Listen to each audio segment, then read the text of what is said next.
In the middle of the Pacific Ocean lies a stretch of water that has become the world's most contested sea. To most, the South China Sea looks peaceful, glittering under the tropical sun dotted with tiny islands and coral reefs. But beneath that calm surface simmers a power struggle that could reshape the world as we know it. This is where two of the planet's greatest powers, the United States and China, are locked in a silent standoff.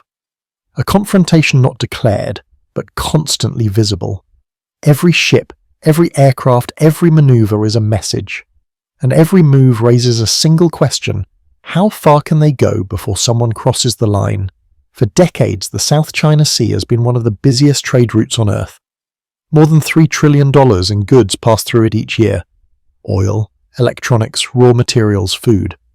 Whoever controls this sea doesn't just control trade. They hold a hand on the throat of the global economy. That's what makes this region more than a cluster of islands. It's a global lifeline. And China wants to make it its own. Beijing claims almost the entire sea under what it calls the 9-dash line, a sweeping boundary that cuts deep into waters claimed by Vietnam, Malaysia, Brunei, and the Philippines. To the Chinese government, these waters are part of their ancient maritime heritage. To everyone else, it's a bold violation of international law. The 2016 Hague Tribunal ruled China's claims illegal. Beijing simply ignored the verdict. Instead, it built artificial islands, transforming reefs and sandbars into heavily fortified outposts. Airstrips now stretch across what was once open sea. Radar towers and missile systems rise above turquoise lagoons. Satellite images show entire military bases appearing almost overnight. To many observers, these are not mere defensive structures, they are stepping stones for power projection. China is turning the South China Sea into a fortress, a strategic shield for its growing navy, and a launchpad for influence across Asia. The United States, meanwhile, has responded with what it calls freedom of navigation operations. American warships sail through these waters to challenge China's territorial claims, a deliberate act meant to show that the sea remains open to all. When a US destroyer glides near one of China's new islands, it's not a coincidence, it's a statement, a reminder that the world still operates under international rules, not unilateral power. Each time these ships cross paths, tensions rise, radio warnings echo through the air. You are entering Chinese waters, leave immediately. And each time the American commanders reply, we are conducting lawful operations in international waters. For now, these encounters end with words, but one wrong maneuver, one collision, one misread radar signal call could ignite a crisis no one can easily control, because this is no longer just about territory. It's about global dominance. For China, control of the South China Sea is a matter of national security. Nearly 80% of its oil imports travel through these routes. Any disruption could strangle its economy. Beijing sees the US presence here as a direct threat, a reminder that even as China rises, American power still lurks at its doorstep. For Washington, the stakes are equally high.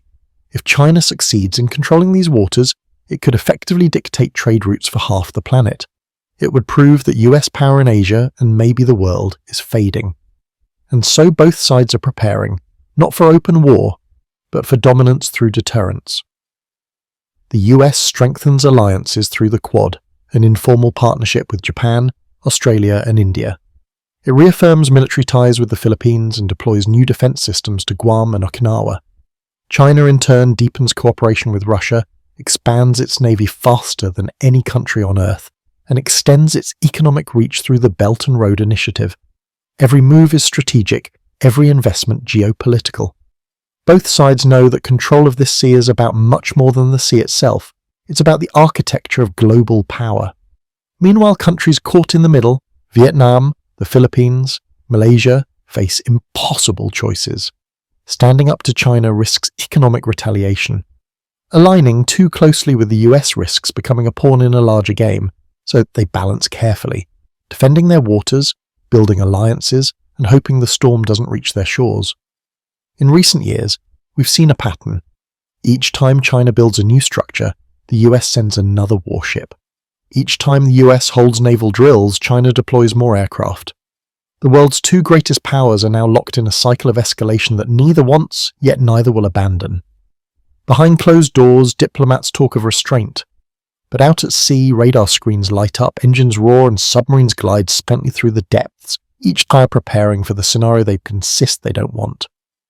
Military analysts call the South China Sea the world's most dangerous flashpoint, a place where a single spark could trigger a global inferno.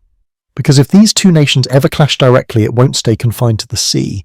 Allies will be pulled in, economies will tremble, and the global order could shift overnight. But here's what makes this new Cold War even more complex. It's not just about weapons, it's about technology, information, and influence. Both nations are racing to dominate artificial intelligence, quantum computing, and cyber warfare. The same rivalry that plays out on the sea also unfolds in cyberspace and in boardrooms, from Silicon Valley to Shenzhen. This is why many experts say the South China Sea is symbolic. It's not just a battlefield of ships, but of systems.